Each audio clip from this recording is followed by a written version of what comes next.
17h02, je vous propose de commencer tout de suite. Donc bonjour à toutes et à tous. Merci beaucoup d'être avec nous aujourd'hui. Je suis ravie de vous accueillir pour ce webinaire consacré à un sujet qui suscite énormément de questions dans la profession. Comment concilier l'IA avec le secret professionnel de l'avocat? Je me présente rapidement, je m'appelle Kyriaki Bungar, je suis avocate, cofondatrice et CEO de Silex, qui est une legal tech suisse basée à l'EPFL Innovation Park. Et j'ai le plaisir d'animer cette discussion aujourd'hui. Avant d'aller plus loin, j'adresse un grand merci à nos partenaires du Jeune Barreau Vaudois pour l'organisation de ce webinaire et pour leur confiance. C'est un vrai plaisir de pouvoir collaborer avec une institution qui s'investit pour accompagner les avocates et les avocats face aux nouveaux défis de la profession. Donc sans plus attendre, je passe le micro à mon confrère maître Sylvain Thioline qui va nous dire quelques mots au nom du Jeune Barreau Vaudois. Merci beaucoup, Kyriaki. Bonsoir à toutes et à tous, chers consoeurs, chers confrères. En deux mots et au nom du comité du Jeune Barreau, je vous souhaite à mon tour la bienvenue à cet événement. C'est un réel plaisir pour nous d'avoir été associés par Silex à ce webinaire. C'est un thème qui nous concerne toutes et tous. L'intelligence artificielle s'invite dans nos études et s'invite déjà depuis un moment. Avec elle aussi, évidemment, la question du secret professionnel qui nous concerne, des vrais risques pour la confidentialité et des vérifications à effectuer avant de confier des données clients à ce type d'outils IA. Donc, c'est des questions qui sont plus que jamais d'actualité et elles nécessitent qu'on s'y arrête. Donc, merci pour l'initiative. Plus généralement, je tiens aussi à remercier chaleureusement Silex, l'organisateur de ce webinaire, pour l'initiative et également pour la confiance et le soutien témoigné au travers de ce partenariat naissant qui nous lie. Et je suis convaincu que pour nos membres, c'est aussi une plus-value que de bénéficier de cet outil et de cette expertise un peu plus large. Donc, sans plus attendre, je vous rends la parole et je vous souhaite à toutes et à tous un bon séminaire, une bonne présentation et une bonne soirée. Un grand merci Sylvain. Donc comme nous l'a dit Sylvain, l'IA est partout aujourd'hui. Beaucoup d'avocats souhaitent gagner du temps, améliorer leur efficacité ou découvrir justement ces nouveaux outils, mais ils se demandent aussi jusqu'où ils peuvent aller sans mettre en péril leurs obligations professionnelles. Donc aujourd'hui, le but, c'est pas de faire un cours. On a choisi un format qui est volontairement très interactif sous la forme d'une discussion. Pour ma part, je vais jouer le rôle d'une avocate qui souhaite intégrer l'IA dans son étude. Donc, je vais poser toutes sortes de questions. Beaucoup de questions que vous vous posez probablement. Certaines questions, parfois volontairement de manière un peu naïve ou provocatrice, pour faire ressortir les différents enjeux. Et pour y répondre, j'ai le plaisir d'être accompagnée de deux excellents intervenants. Donc d'abord, maître Tano Barth, docteur en droit, avocat et spécialiste en droit de la profession d'avocat et aux questions liées à la digitalisation de la profession, qui défendra une approche plus pragmatique, j'en dis pas plus. Et à mes côtés également, maître Christelle Dubois, avocate tech et digital chez Bonnard Lawson, qui est spécialisée en nouvelles technologies et protection des données, qui, elle, adoptera une approche plus prudente et va nous aider à identifier en fait les risques qui sont parfois sous-estimés quand on utilise ces outils. Donc l'objectif aujourd'hui, c'est pas de désigner un gagnant ou un perdant entre les deux positions, mais c'est de vous donner toutes les clés pour que chacun puisse comprendre les enjeux et faire des choix éclairés dans sa pratique. Merci encore d'être avec nous et je vous propose qu'on commence tout de suite. Donc pour pouvoir répondre concrètement à la question « Est-ce que je peux utiliser l'IA dans mon étude sans mettre en péril mes obligations professionnelles ?» Avant ça, je pense qu'il faut poser les bases. Donc pour commencer, Tano, peut-être quand on parle du secret professionnel de l'avocat, de quoi est-ce qu'on parle exactement? Merci. Alors en fait, le secret professionnel, il faut rappeler qu'il a 3 volets. Le premier volet, c'est le volet purement contractuel. La première chose qu'on a lorsqu'on a un contrat d'avocat, c'est un devoir de mandat, donc on a un devoir de discrétion par rapport au client et si on ne le respecte pas, on engage notre responsabilité contractuelle. On a l'aspect pénal, par contre, qui est puni par l'article 321 CP, où là, si on ne le respecte pas et qu'on viole le secret professionnel à dessein ou à tout le moins par dol éventuel, sur plainte, on est puni d'une peine privative de liberté. Et finalement, il y a le secret professionnel de l'article 13 LLCA que lui peut être violé par négligence. Donc ça, ce sont les 3 aspects du secret professionnel. Celui qui nous intéresse le plus généralement dans le cadre de l'IA, c'est le secret professionnel de l'article 13 LLCA généralement. Les 2 autres, ils sont plus rares déjà parce que je vois mal un avocat violer le secret professionnel en utilisant de l'IA à dessein, ni même par dol éventuel. Mmh. Merci Tano. On entend souvent cette notion d'auxiliaire et c'est un terme qu'on va utiliser pendant ce webinaire. Finalement, qui est-ce qui est considéré comme un auxiliaire de l'avocat aujourd'hui? Merci. Donc, les auxiliaires, c'est toute personne qui aide l'avocat. La définition, elle est donnée à l'article 100 du CO et l'avocat a le droit d'utiliser des auxiliaires. Il n'a même pas besoin de la permission du client pour avoir des auxiliaires. C'est ceux qui assistent à la tâche et il y a un fameux arrêt, l'ATF 145-2-229, qui a défini justement qu'un prestataire cloud, donc celui qui stocke des données de l'avocat ailleurs, est un auxiliaire de l'avocat. Mmh. Et pourquoi est-ce que donc ce fameux arrêt du tribunal fédéral concernant la domiciliation des avocats, c'est un petit peu l'arrêt de référence comme tu l'as dit. Pourquoi est-ce qu'il est devenu si important alors qu'à l'époque on parlait même pas d'intelligence artificielle? Ah, lors de la digitalisation, il y a toujours des questions qui se posent et jusqu'à cet arrêt sur la domiciliation des avocats qui a mis dans un arbitraire des termes les bases pour le cloud, il y avait énormément de questions qui se posaient sur le droit d'utiliser le cloud et la doctrine s'en est donnée à cœur joie. Il y a eu des positions doctrinales extrêmement sévères qui a dit que l'avocat n'a pas du tout le droit d'utiliser le cloud. Certains qui disaient on a le droit d'utiliser le cloud que si le client consent expressément à l'utilisation du cloud. Et le tribunal fédéral a tranché la question, a dit non, non, non, l'avocat a le droit d'utiliser un prestataire cloud à trois conditions. Un, le prestataire cloud euh, doit savoir qu'il est soumis au secret professionnel. Deux, le prestataire cloud n'a pas le droit de limiter sa responsabilité pour les questions relatives au secret professionnel. Et trois, le prestataire cloud ne peut pas sous-déléguer le traitement des informations confidentielles. Donc, si moi, j'utilise un prestataire cloud et que je lui transmets des informations soumises au secret professionnel, aucun problème, il peut en prendre connaissance. En revanche, il ne peut pas encore, lui, utiliser un sous-prestataire qui va lui-même pouvoir accéder à ces informations soumises au secret professionnel. Ça, ce sont les trois principes qui ont été posés par cet arrêt sur la domiciliation des avocats. Et pourquoi cet arrêt est si important? C'est que c'est le seul arrêt où il y a vraiment une jurisprudence sur les questions des legal tech, puisque tout le reste, c'est de la pure spéculation, à savoir, il y a plein d'avis doctrinaux qui vont dans tous les sens. Donc, les seules règles légales qu'on a, hormis les bases légales sur le secret professionnel, c'est cet arrêt sur la domiciliation des avocats et sur le cloud. Tout le reste, c'est vraiment de l'interprétation de la loi. Mmh. Donc si je résume simplement, donc cet arrêt ne parlait pas d'IA et pourtant c'est bien à cet arrêt qu'on se réfère aujourd'hui pour, effectuer une grande partie de l'analyse. Et le défi, c'est que entre cet arrêt et aujourd'hui, la technologie a profondément changé. Christelle, peut-être que, tu pourrais nous dire quelques mots sur le fait que la FSA a publié, des lignes directrices sur l'IA. Est-ce qu'elles répondent vraiment aux questions que les avocats se posent aujourd'hui?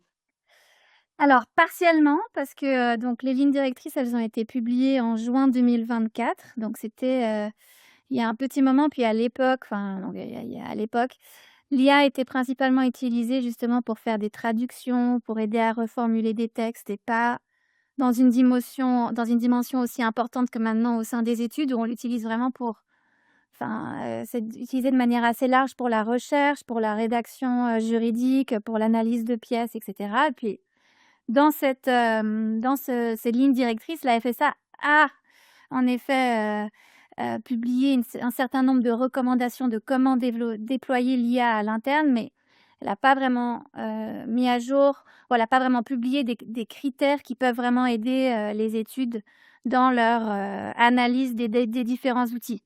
Il y a une section qui est consacrée, au secret professionnel et dans ce cadre-là, les lignes directrices disent que soit l'outil d'IA est, installé et hébergé, localement sur les serveurs, de l'étude. Donc ça veut dire qu'il y a pas de données qui sortent, de l'étude, donc ce qui est relativement peu, le cas, en pratique, sauf si on met en place un système dédié, ce que peu d'études font.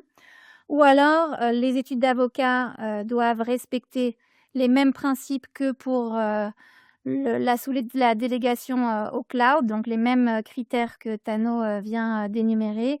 Et troisièmement, il y a le critère du consentement éclairé du client, du fait que, le client doit accepter et consentir de manière éclairée à ce que l'avocat utilise l'IA.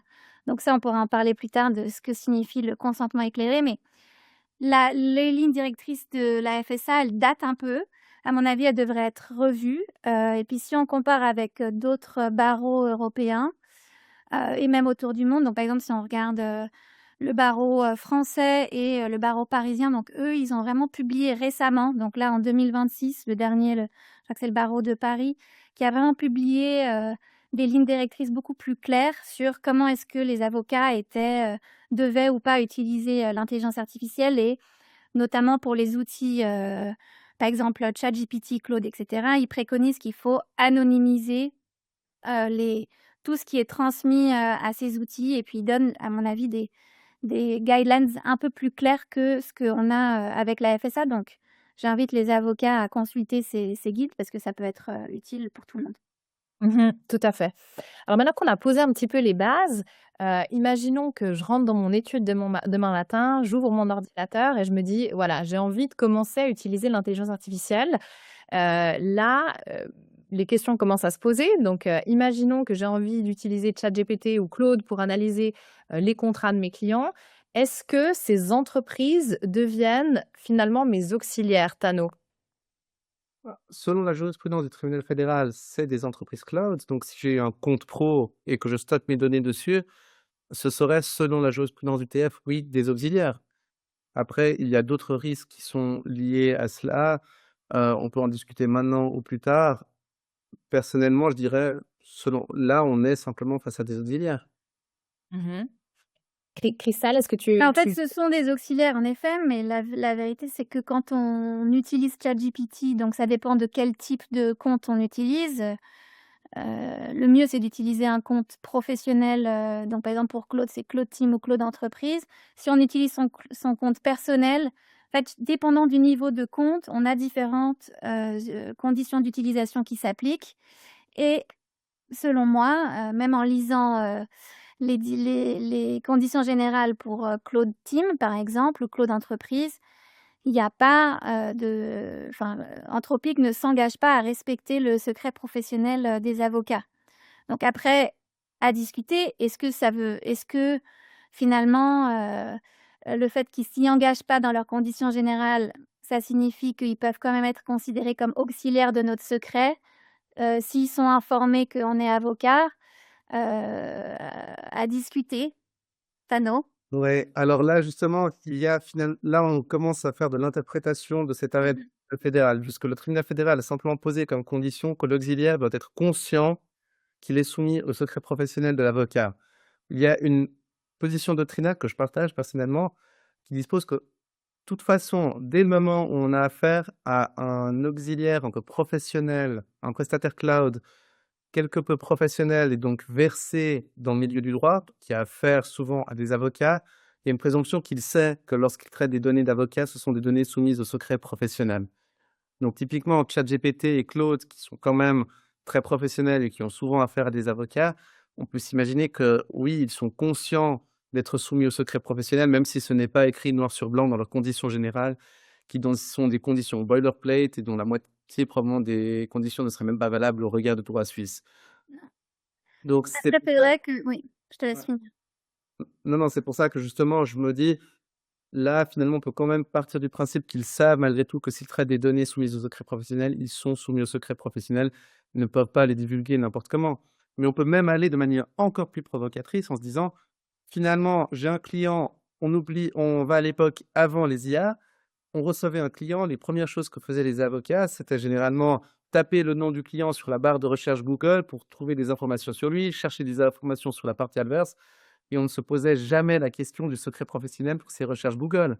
Et ces recherches Google, elles ont toujours encore lieu, et la première réponse maintenant sera de toute façon une réponse générée par l'IA avec Gemini.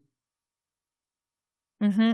C'est Mmh. très intéressant. Tu voulais dire quelque chose, Cristal, avant, Oui, pardon? ce que je voulais dire, c'était que si on analysait les 3 critères, de la jurisprudence qu'on a énoncés, avant, quand on lit justement, les conditions générales de Anthropic, par exemple, donc il y a peut-être cette question du secret professionnel, s'ils sont garants du secret professionnel qui peut être discuté. Par contre, c'est vrai quand on lit clause d'exclusion de la responsabilité.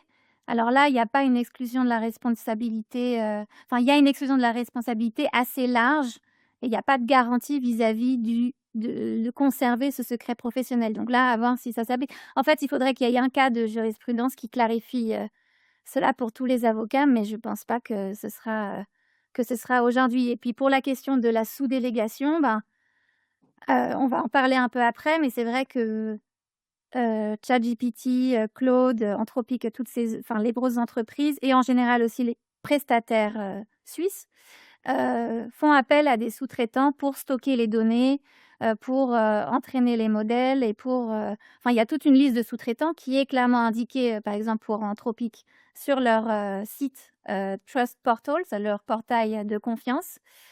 Et après, voilà, en tant qu'avocat, quand on est face à ça, comment est-ce qu'on vérifie, effectivement, si, Anthropic, respecte notre secret? Enfin, c'est la question qui revient tout le temps et puis où finalement il y a, à mon avis, ça dépend du type de client qu'on a et ça dépend du risque qu'on veut prendre, en lien avec, le respect de ce secret professionnel. Tant qu'il y a pas de pour l'instant, comme Tano le disait, il y a pas eu de cas, même, d'un point de vue déontologique, de pour, sanctionner les avocats qui utiliseraient l'intelligence artificielle pour tout et n'importe quoi en mettant toutes leurs données des clients, mais ça va forcément venir un jour et la question c'est qu'est-ce qui aura été mis en place à l'interne de l'étude pour empêcher, heu ou en tout cas pour contrôler l'usage de l'intelligence artificielle à l'interne et ça, je pense que c'est ce que les avocats devraient réfléchir, avant d'utiliser. Sur je me permets de rebondir.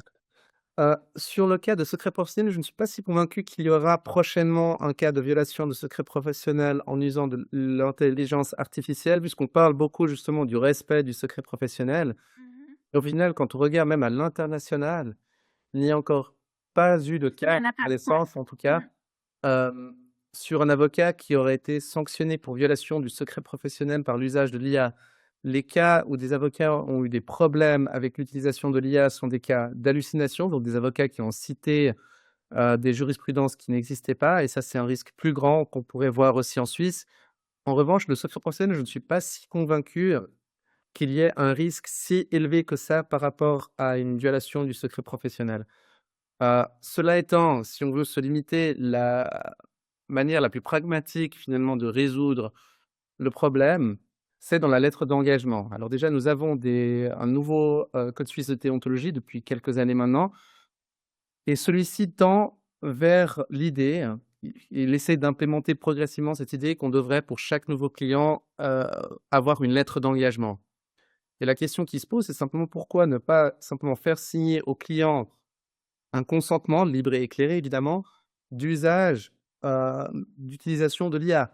Et là, je ne vois alors aucun risque puisque le client est maître du secret professionnel. Il peut donc librement délier l'avocat et mettre des limites moins strictes à l'usage du secret professionnel. Ainsi, l'avocat est vraiment couvert. Donc, si je mets dans ma lettre d'engagement, je vous informe que je compte utiliser Claude ou ChatGPT ou Gemini ou je ne sais quoi d'autre comme ou Silex ou je ne sais quoi d'autre comme IA, là, on est vraiment sûr qu'on n'aura pas de risque au niveau du secret professionnel puisque le client aura vraiment consenti à l'usage de cette Mais IA. moi, je vois quand même un risque qui est assez important, c'est que dépendant des types de comptes et des différents systèmes d'IA qu'on utilise, parfois, tout ce qu'on entre dans ces systèmes servent à entraîner les modèles. Donc ça veut dire que les données clients et les documents, les contrats, avec des informations confidentielles qu'on partage, si on n'a pas opt-out, de l'entraînement des modèles, ben, ça veut dire que c'est utilisé par les entreprises d'IA pour entraîner les modèles et donc ça permet, de rendre ces données accessibles et moi, selon moi, ça, c'est le gros problème, avec le contrôle de comment est-ce qu'on doit utiliser l'IA au sein des études parce qu'en fait, OK, il y a peut-être pas un risque, que notre client aille nous dénoncer, au bâtonnier, mais d'un point de vue de la profession d'avocat et du fait que nos clients nous confient leurs secrets, qu'on va ensuite partager, à tout à chacun, dépendant de comment est-ce qu'on utilise ces outils et qui peuvent être réutilisés parce que ça a permis d'entraîner les modèles et donc de générer des réponses à des questions qui peuvent être un peu plus, orientées dépendant du cas et cetera. Après ça dépend des cas. et ben là, à mon avis, il y a quand même un risque important du point de vue aussi de la réputation, de notre profession. Sur la réputation de la Ouais. profession, peut-être. Après, justement, le client est libre de consentir. Donc, si je lui dis: «J'ai envie d'utiliser Oui, la» mais par exemple, Tano, le client, il peut pas il peut quel est le consentement libre et éclairé? Est-ce que tu dois lui dire, «Bah, je vais utiliser ChatGPT en version, avec mon compte, perso, pro», il faut, est-ce quel est le niveau d'information que le client doit obtenir pour pouvoir fournir un consentement libre et éclairé, en fait? Je pense que ça, je ça, pense c'est vraiment justement ouais, comment rédiger cette clause sur le voilà. secret Ouais, éclairé. ouais. Évidemment, si je dis: «J'utilise la version pro, donc vos données ne seront pas réutilisées», ou alors justement, si un avocat veut vraiment être très, très bon marché et enfin, je vais même utiliser la version gratuite de ChatGPT, et dans ce cas-là, il doit bien informer évidemment le client Voilà. que ces données seront réutilisées par la machine. Mmh. Ça va de soi. Ça, c'est des questions très très intéressantes, on va y revenir dans quelques instants. Mais, si on reprend la discussion, juste, sur le sujet d'avant, donc finalement, Christelle, qu'est-ce qui fait que selon toi, l'IA, c'est pas simplement un cloud un peu plus évolué? Ouais. Comme, Tano disait, pourquoi est-ce que c'est différent d'une recherche Google? Qu'est-ce qui Mmh. rend ça plus risqué, en fait, qu'un simple prestataire cloud? Bah, en fait, le prestataire cloud, donc si on prend Microsoft, parce que beaucoup d'études sont sur, Microsoft, les données sont, hébergées, sur des s dans le cloud, mais, sont reliées avec des serveurs qui peuvent être en Suisse, pour la majorité des avocats, c'est en Suisse et il y a différentes méthodes de chiffrement de ces données qui permettent de garantir une certaine sécurisation de ces données et de garder un contrôle à l'étude d'avocat de la manière dont leurs données sont, hébergées ou traitées et cetera. Avec les systèmes d'IA, après ça dépend parce que, par exemple, avec Silex, c'est au début, c'était beaucoup de la recherche juridique et cetera, mais avec, d'autres, systèmes plus agentiques que Silex aussi, offre maintenant, mais en général, les systèmes plus agentiques et ben, en fait, on donne accès à bien plus d'informations, que ce qu'on pense parce que parfois on connecte typiquement notre SharePoint, on connecte, je sais pas, de différents outils de CRM que les études, utilisent. Parfois, on fait la facturation on pourrait, mais bon, on pourrait faire la facturation avec, les différents systèmes d'IA et donc en fait, c'est très difficile de garder le contrôle sur ce que l'IA a accès ou pas et là, on parle pas encore des agents qui sont sur votre ordinateur et puis qui ont accès à tous vos documents et que vous avez de la peine à contrôler. Heu, on a de la peine à contrôler effectivement à quoi ils ont accès, comment et qu'est-ce qu'ils produisent et où est-ce que les données vont. Et donc en fait, ce qui change avec l'IA, c'est justement ce manque de contrôle qu'on n'a pas avec un cloud, ou juste un service d'hébergement des données où on a justement un certain nombre de garanties et en principe, les données hébergées dans le cloud, ben, elles restent dans le cloud sur les serveurs où on les a après il y a toujours des risques, on en parlera après liés au Cloud Act et cetera, mais indépendamment de ça, c'est juste que l'IA, c'est bien plus complexe que simplement, dépendant de l'utilisation qu'on en a et justement, c'est pour ça qu'il faut avoir une charte à l'interne de comment l'IA est utilisée. Il peut y avoir on peut donner accès à bien plus d'informations qu'on ne le pense, en fait. Par exemple, partager son calendrier pour qu'on puisse, booker nos meetings et cetera, mais en fait, indirectement, ils ont accès à toutes les informations qu'il y a dans votre calendrier.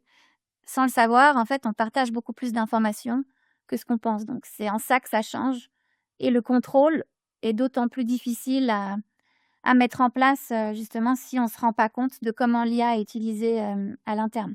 Mmh. Merci Christelle. Tano, rapidement, est-ce que tu partages cette analyse ou est-ce qu'à ton sens, on reste malgré tout dans un cadre juridique qu'on connaît déjà? Je pense qu'il faut distinguer 3 IA. Alors, il y a l'IA, justement, le chatbot classique qui prend vraiment les informations qu'on lui donne. Donc, je pense le ChatGPT classique comme on connaît où je dis, «Voici ces documents, analyse-les-moi et rédige-moi quelque chose à ce sujet». Là, on a un contrôle sur les informations. On a les IA qui sont plus implémentées dans nos outils. On peut penser en particulier à Copilot de Microsoft, qui est dans toute la suite, donc qui a accès au calendrier, qui a accès aux emails et qui peut utiliser ces informations-là. Après, cela étant, ne pas utiliser Microsoft devient très difficile. La moitié des utilisateurs ont la Suisse Office 365.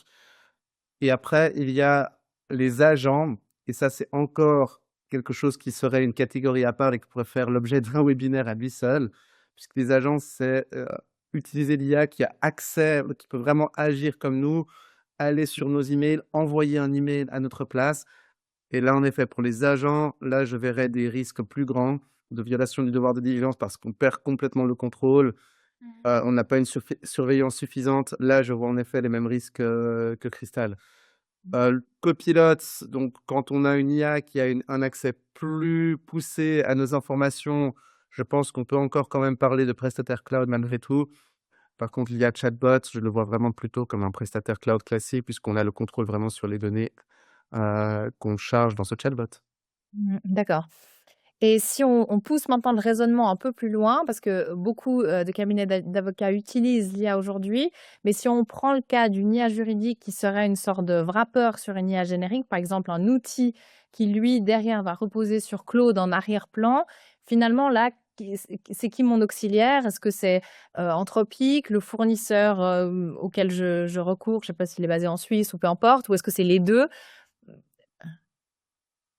Ou alors là, il faudrait, je sais pas si... Vas-y, oui, oui. Alors, je pense qu'il faut vraiment distinguer après comment le contrat est formulé et comment l'IA qui travaille en arrière-plan utilise ces données. Puisqu'à nouveau, le critère du tribunal fédéral, c'est qu'il n'y a pas de sous-délégation des informations soumises au secret professionnel. Et pour donner vraiment l'exemple concret, imaginons que j'utilise le cloud Swisscom sur lequel stocker mes données. Si Swisscom ensuite sous-délègue la réparation d'une ligne téléphonique à Bumplitz, oui, il sous-délègue une tâche, mais ça n'a rien à voir avec le secret professionnel, donc il n'y aura pas de sous-délégation d'informations soumises au secret professionnel, même si cette ligne téléphonique, elle pourrait peut-être alimenter les serveurs sur lesquels sont les données. En revanche, si ce prestataire cloud, donc si Swisscom allait tout d'un coup dire, je sais pas, à un autre prestataire, allez sur cette base de données, vérifier les données de Maître Tannebaert et regarder ce qui se passe là, là, il y aurait une sous-délégation qui ne serait pas admissible. Pour revenir maintenant à l'exemple de l'IA, donc si j'ai un prestataire IA qui va ensuite utiliser en arrière-plan Claude, la question est, est-ce que Claude va simplement voir ces données et pouvoir donc utiliser ces données, et donc on aura accès directement à ces données, ou est-ce que Claude va juste fournir le langage, le modèle de langage, sans avoir accès aux données? Si Claude a accès aux données, dans ce cas-là, il faudrait que ce prestataire qui utilise Claude en arrière-plan indique dans ses informations, attention, concernant ces données, c'est Claude, donc vous avez aussi Claude comme auxiliaire en arrière-plan. Là, c'est une question de formulation de contrat, je pense. Et donc concrètement, d'après ma connaissance, des contrats avec, certains prestataires, les prestataires indiquent peu sur quel type de technologie ils reposent, et donc en fait ça, c'est des questions que les avocats doivent poser, à leur, par exemple, à leur fournisseur suisse. Et ça dépend en effet, effectivement, et ça, Kyriaki, tu vas nous confirmer, d'un point de vue plus, justement technique. Ça dépend de comment est-ce qu'on se connecte au modèle de Claude, par exemple. Si c'est simplement par un call, API, ça s'appelle. Alors là, en principe, il y a toutes les données qui sont accessibles, à Anthropic. Ou si on a des serveurs, ou si le fournisseur a des serveurs dédiés en Suisse avec, l'accès, à Anthropic ou Claude ou à certains modèles de manière sécurisée, comme ça, il y a des serveurs qui existent à Zurich. Et alors là, en principe, il n'y a pas de transmission. Mais en fait, ça, c'est des informations qui doivent être demandées et fournies dans les conditions générales et les contrats des fournisseurs suisses, ce qui n'est pas toujours le cas. Donc ce qui compte finalement, c'est pas seulement la technologie, c'est vraiment l'architecture contractuelle qui se cache derrière. Résu Donc maintenant, disons que je suis convaincue et que j'aimerais passer à l'action. Donc j'aimerais, commencer à implémenter l'IA, mais là, très concrètement, qu'est-ce que je dois faire? Est-ce que je dois réellement aller faire signer quelque chose à OpenAI et à Anthropic? Parce que je me vois assez mal, négocier un contrat avec une multinationale. Non, Christelle? alors là, on peut pas, enfin, sauf si on est une très grosse étude, c'est difficile d'aller négocier. Donc il faut en effet aller sur le site internet de Anthropic, par exemple, il faut aller regarder les conditions générales, d'utilisation pour le type de licence qu'on souhaite, prendre, pour les études d'avocat, c'est recommandé de prendre la licence au minimum Claude Team ou ChatGPT Team ou entreprise. C'est à peu près le même prix, hein, dans les faits qu'une licence personnelle, c'est juste qu'il y a un nombre de sièges minimal. Mais en fait, ça, pour les prestataires suisses, allez regarder les conditions générales. Ce que j'invite à faire, c'est aussi c'est le barreau de Paris qui a justement publié un tableau Excel de différentes questions que les avocats peuvent se poser d'un point de vue des différentes obligations à respecter, ce qu'il faut checker dans les conditions, etc. Donc ça, on peut faire. Et puis s'il n'y a pas de réponse à ces questions, vérifier. Donc je dirais, première étape, c'est de vérifier le cadre contractuel pour s'assurer que que ça peut être un auxiliaire de notre secret et l'informer qu'on est soumis au secret professionnel, si on peut le faire. Voilà, question ouverte pour les D'accord. pour les grandes entreprises. Oui, donc l'enjeu surtout de choisir la bonne version du produit, de comprendre les engagements contractuels qui Mmh. existent, hein. D'accord, et là j'ai une autre question parce que beaucoup d'avocats pensent avoir trouvé une solution simple. Maintenant Tano, si j'anonymise mes documents avant de les envoyer à une IA, est-ce que le problème disparaît? Alors là, je pense qu'il faut distinguer déjà anonymisation et pseudonymisation. C'est quand même simple. Si je vous donne un exemple tout bête, l'anonymisation, la pseudonymisation, c'est juste enlever le nom, ce qui n'est souvent pas suffisant. Si je vous dis, je vais parler du dossier d'un certain conseiller d'État qui a touché des avantages indus pour avoir été à Abu Dhabi, j'ai pas besoin de donner son nom et quand même tout le monde saura de qui je parle. Pierre Maudet, en l'occurrence, pour les non-genevois qui suivraient le séminaire. Mais donc là, justement, si je donne de telles données, ce n'est pas suffisant pour dire: «Ben, j'ai respecté le secret professionnel». Par contre, le consentement libre et éclairé du client est plus avantageux puisque c'est très, très difficile de réellement anonymiser et d'enlever toute donnée pertinente pour le client et souvent après ça enlève l'efficacité de l'IA. Puisque Mmh. notamment l'IA a besoin du contexte pour donner la meilleure réponse possible, donc parfois même de l'identité du client puisque l'IA va aussi faire des recherches sur internet en parallèle. Donc si je dis: «Ben, je représente monsieur Tartampion», l'IA va aussi dire: «Attention, peut-être que tu n'as pas vu qu'il y a un article sur internet qui dit ceci, ceci, cela sur cette personne». Donc si on veut vraiment l'IA en pleine efficacité, on doit justement lui donner le maximum d'informations. Donc essayer de juste pseudonymiser, ce n'est pas suffisant et anonymiser, ça enlèverait très vraisemblablement l'efficacité de l'IA.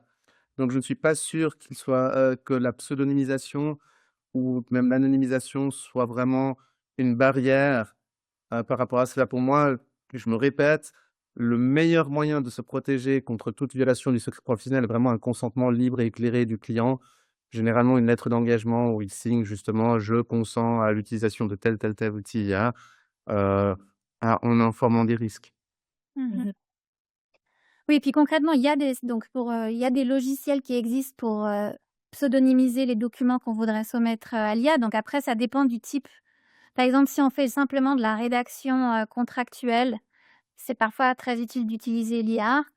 On peut utiliser des modèles de contrats et avant de mettre le nom des parties, ça on le fait nous, mais on peut donner un petit peu de contexte sans donner un contexte qui serait trop informatif. Mais voilà, en effet, quand on utilise l'IA, on se rend compte que c'est très difficile de pas donner des informations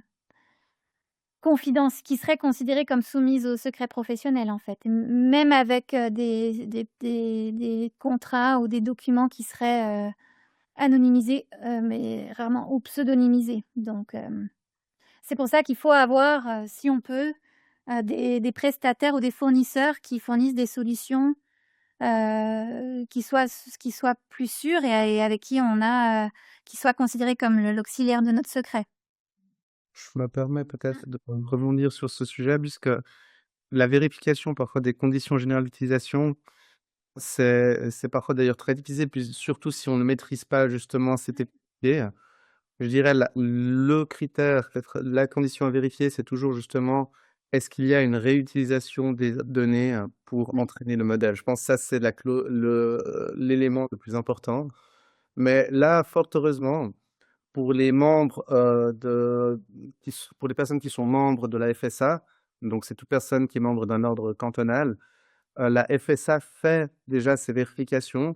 Pour vous donner un exemple concret, donc ils sont en train de vérifier pour les IA, mais quand il y avait les questions sur Microsoft, évidemment, nous-mêmes, comme avocats, si on va personnellement vers Microsoft et on dit on aimerait vous rencontrer, vous faire intégrer ceci dans les conditions générales, bonne chance.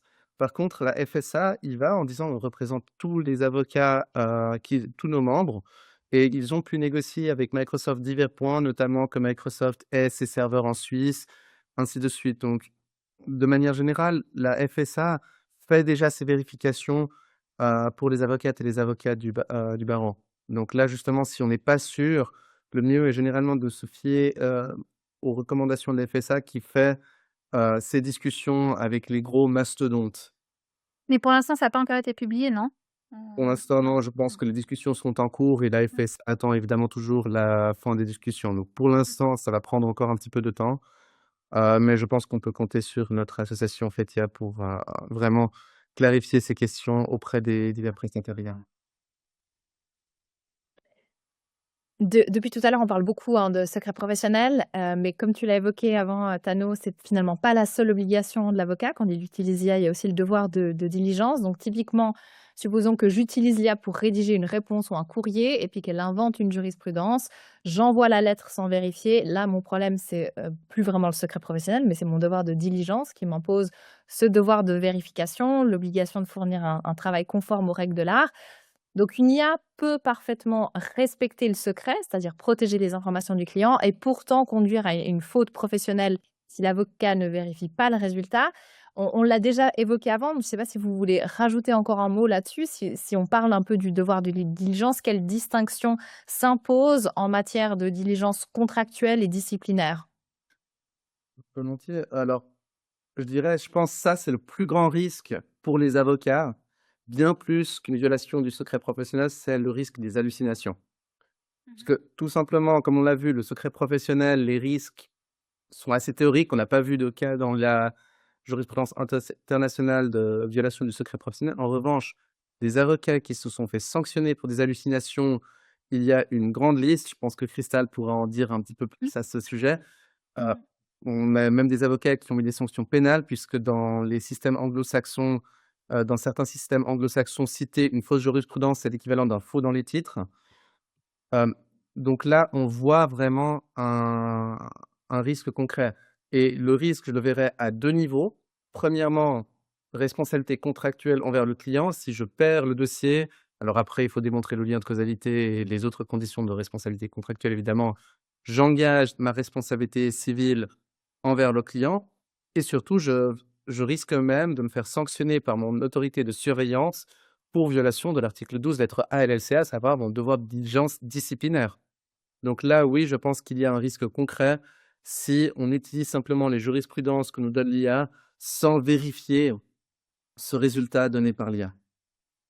Puis juste pour rebondir, j'ai essayé de partager un lien, mais je ne sais pas si vous l'avez reçu. Donc, il y a une base de données de toutes les décisions, enfin, dans une grande majorité. Donc là, il y a 1751 décisions qui sont énumérées dans cette base de données, de cas où les avocats ont justement utilisé l'IA et ont eu des situations où l'IA a halluciné et qui ont été repris par les juges. Donc c'est parfois assez, ouais, assez drôle, hein, franchement, d'aller voir cette liste et puis on voit justement qu'il y a beaucoup de cas, surtout aux États-Unis. En Suisse, c'est pas encore il y a pas encore eu, personne, de nos confrères consoeurs n'ont été, épinglés, pour l'instant, ils sont présents dans cette base de données, mais c'est voilà, je vous invite à aller la voir. Donc la base de données, c'est Damien Charlotin. Vous pouvez ou sinon vous tapez juste sur Google base de données, cas hallucination et ça donne une bonne idée, de justement, l'obligation de diligence et la manière dont l'IA est utilisée. Puis une chose, pour rebondir aussi, c'est donc comment est-ce qu'on peut, s'assurer qu'en tant qu'étude d'avocat, on utilise l'IA de manière diligente? En fait, finalement, comme les entreprises, j'ai envie de dire, les entreprises, elles ont des politiques d'utilisation de l'IA à l'interne, ce qui est le cas dans certaines études, mais pas dans toutes. Et en fait, ça permet aussi de contrôler comment les avocats au sein d'une étude utilisent l'IA. Et puis, il faut également former son équipe sur les risques liés à l'IA et aussi le risque pour l'étude en soi, de la manière dont les avocats stagiaires, les collaborateurs et les associés, etc., utilisent l'IA. Donc, à mon avis, il faut vraiment voir l'étude comme une entreprise et mettre en place une gouvernance de l'IA à l'interne. Et on me permet peut-être juste de rebondir en une chose. Je pense l'absence de cas qu'a pointé Cristal en Suisse, ça ne signifie peut-être pas qu'il n'y a pas eu de cas.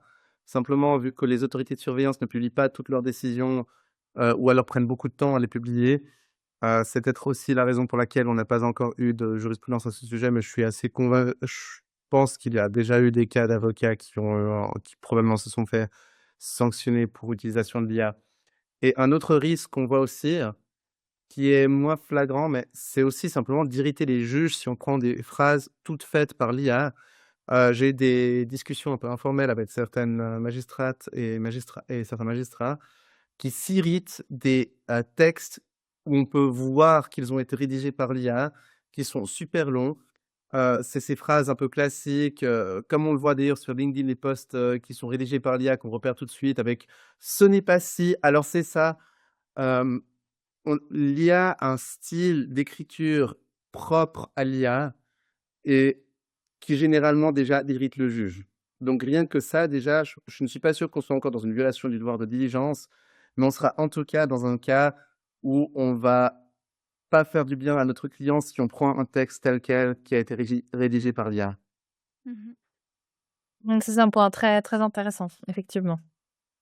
Il y a encore un sujet qu'on ne peut pas éviter quand on parle d'IA aujourd'hui, c'est le fameux Cloud Act. Alors peut-être Cristal, est-ce que le Cloud Act, c'est un vrai problème pour nous ou est-ce qu'on dramatise un petit peu? Oui, alors c'est surtout un problème théorique, mais qui a le mérite d'être au cœur de l'actualité parce que, en fait, donc c'est le Cloud Act, c'est une loi américaine qui permet au gouvernement, je crois plutôt pénal américain, et notamment toutes les organismes, enfin, qui permet au gouvernement américain de demander l'accès à des données qui seraient stockées par des prestataires américains. Donc ça veut dire que même Microsoft, par exemple, donc Microsoft est soumis au Cloud Act étant donné que c'est une entreprise qui a des bureaux, enfin qui a son siège aux États-Unis, donc ses sièges et filiales aux États-Unis, donc ça s'adresse vraiment à un assez large panel d'entreprises. Et donc, dans des cas bien précis et assez limités, donc c'est typiquement des cas d'infraction pénale que le gouvernement américain entreprendrait des enquêtes, ils peuvent demander à Microsoft d'accéder aux données qui sont stockées par ce client, même en Suisse ou en Europe, mais surtout aux États-Unis. Et donc, c'est un problème d'un point de vue de la souveraineté des données parce qu'en fait, ça veut dire que concrètement, du point de vue du secret professionnel, il est moins bien protégé parce qu'en fait, on peut pas, enfin, l'entreprise qui est soumise à ce droit américain ne pourrait pas s'opposer concrètement à devoir donner des données, à devoir octroyer l'accès. Après, il y a quand même des contrôles qui sont faits par Microsoft et puis ils publient effectivement le nombre de cas par année et c'est très limité. Donc en fait, c'est pas un sujet qui concerne tous les types de clients. C'est typiquement pour des clients qui seraient des personnes politiquement exposées ou je sais pas, des cas, par exemple, si vous avez des clients dans l'armement ou des dossiers sensibles, ne pas les mettre sur, ne pas les mettre sur des, ne pas mettre leurs documents ou ne pas utiliser des systèmes qui ont un lien avec les États-Unis parce qu'effectivement, le gouvernement américain peut exiger de cette entreprise qu'il donne l'accès à ces données. Et puis pour le cas de l'IA, c'est particulièrement pertinent parce qu'en fait, à la différence, par exemple, de Microsoft où on a nos serveurs en Suisse et où il y aurait potentiellement une territorialité avec la Suisse qui permettrait de faire valoir notre secret professionnel potentiellement. Et ben, quand on utilise les versions générales de Anthropic ou ChatGPT ou de tous les fournisseurs américains, en fait, les données sont envoyées directement aux États-Unis et sont stockées aux États-Unis et hébergées sur les serveurs de ces entreprises. Donc, ça veut dire que dans ces circonstances et s'il y a un cas qui répond justement à ces critères du Cloud Act, eh bien, Anthropic ou OpenAI sera encore plus soumis à cette obligation. Et puis pour nous et les avocats en Suisse, en Europe, on a un pouvoir de contrer, de s'opposer à l'accès à ces données qui est vraiment très limité.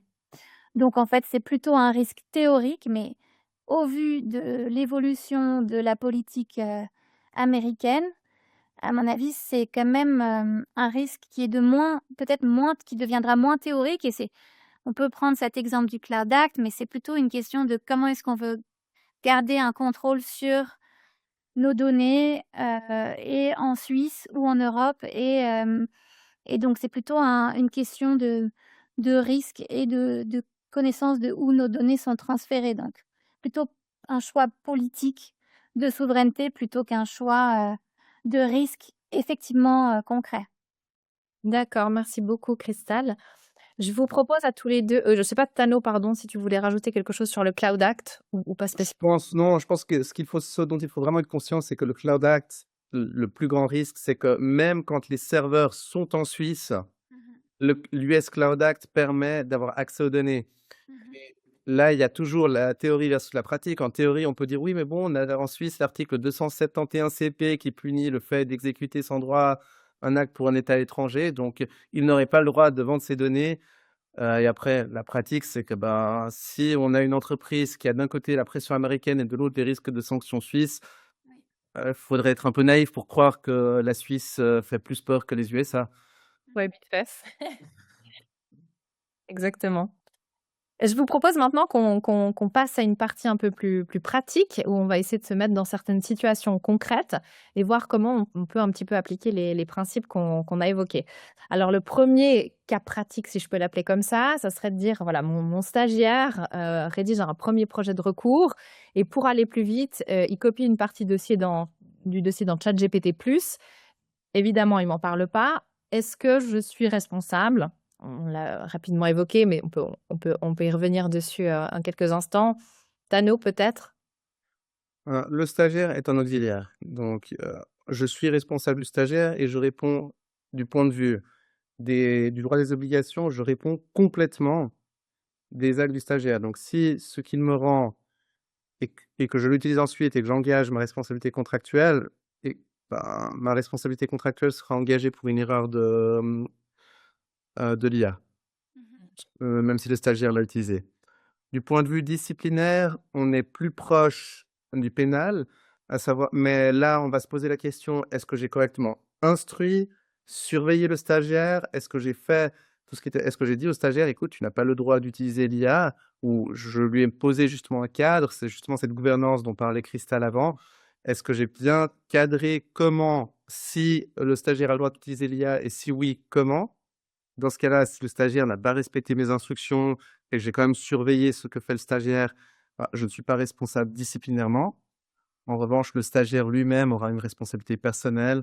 Par contre, ce ne sera pas sur la base de la LLCA, mais sur la base du droit cantonal, puisque les stagiaires sont encadrés encore par le droit cantonal.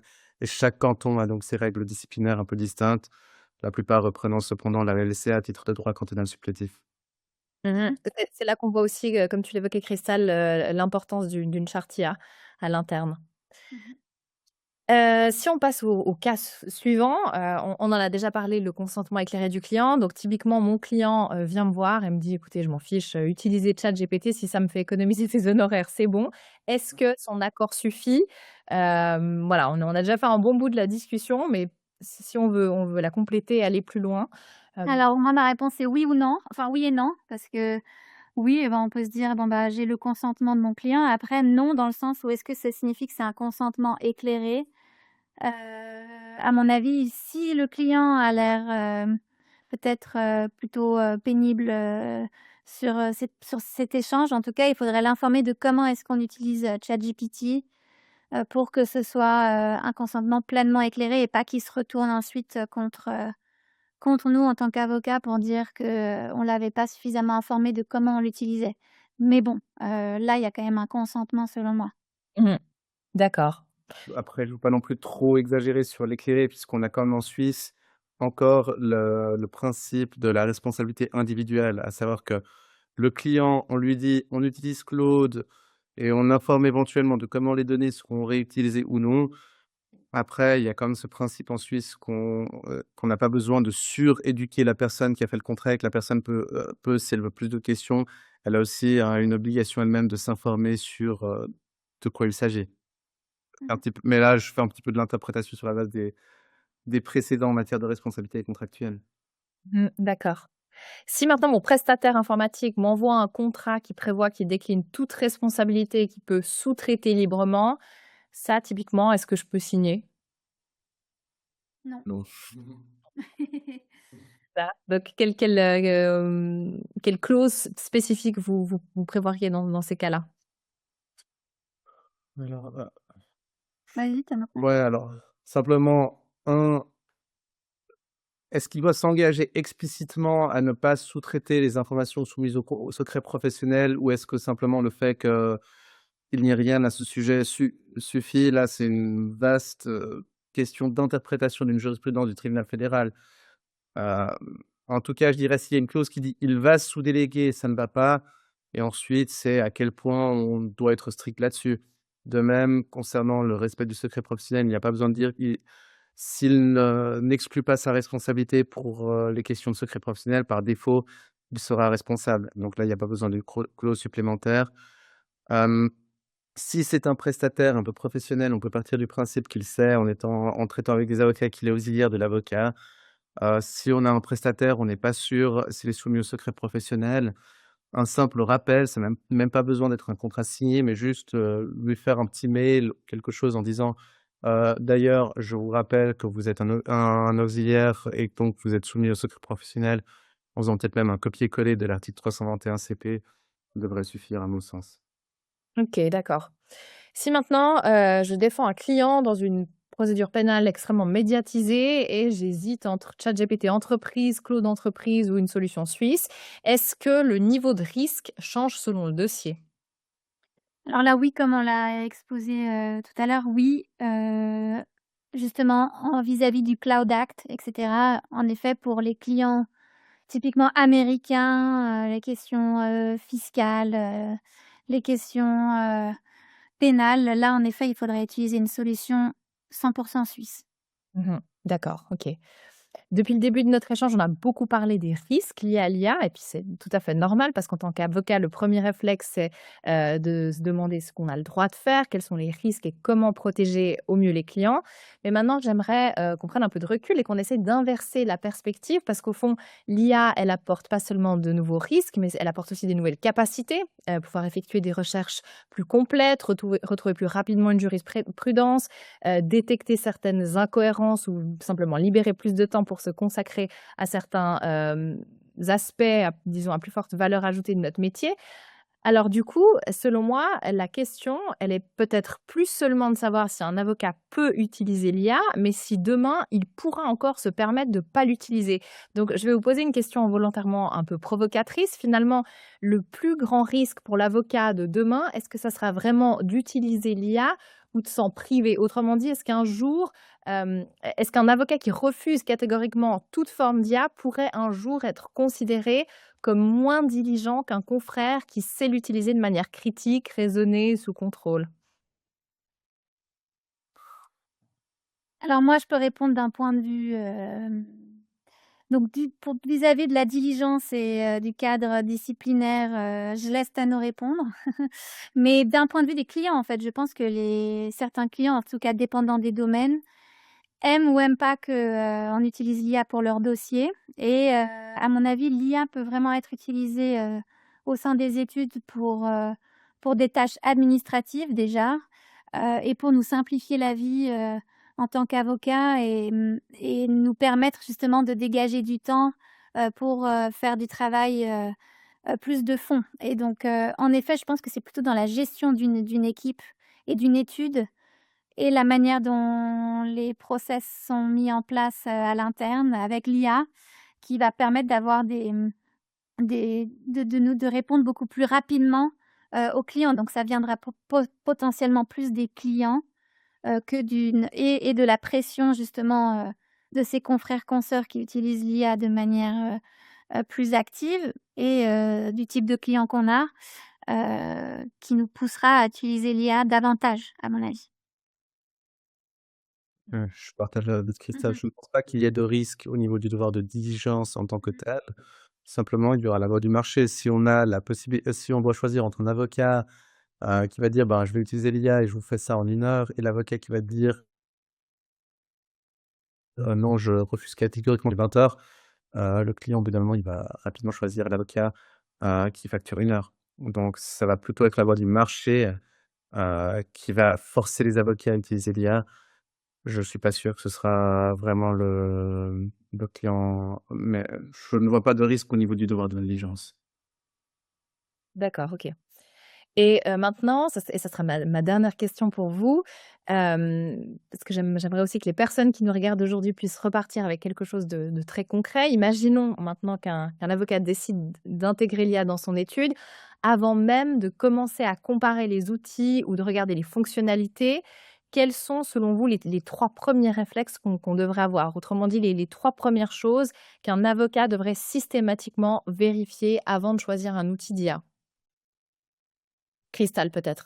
Oui. Alors je pense que la 1re question à se poser, c'est pourquoi est-ce qu'on devrait utiliser l'IA et pour quel type de travail on a besoin, de l'IA? Donc il y a tout ce qui est recherche, rédaction, analyse de documents, donc ça, c'est déjà 3 cas d'usage différents et donc déjà bien se poser ces questions de comment est-ce qu'on veut utiliser l'IA et à quoi elle pourrait nous servir effectivement et ensuite déjà et aussi donc ça, c'est la première chose. Deuxième chose, regarder ce qui est déjà fait au sein de l'étude avec ses collaborateurs, collaboratrices, poser les questions de comment est-ce qu'eux-mêmes utilisent l'IA parce que ça aide à savoir justement quels sont les usages actuels et puis cadrer ensuite, cet usage et puis troisièmement, regarder les contrats et les conditions générales, des fournisseurs de services et se poser la question de comment est-ce qu'on intègre l'IA à l'étude, si c'est pas via des fournisseurs, parce qu'on a besoin de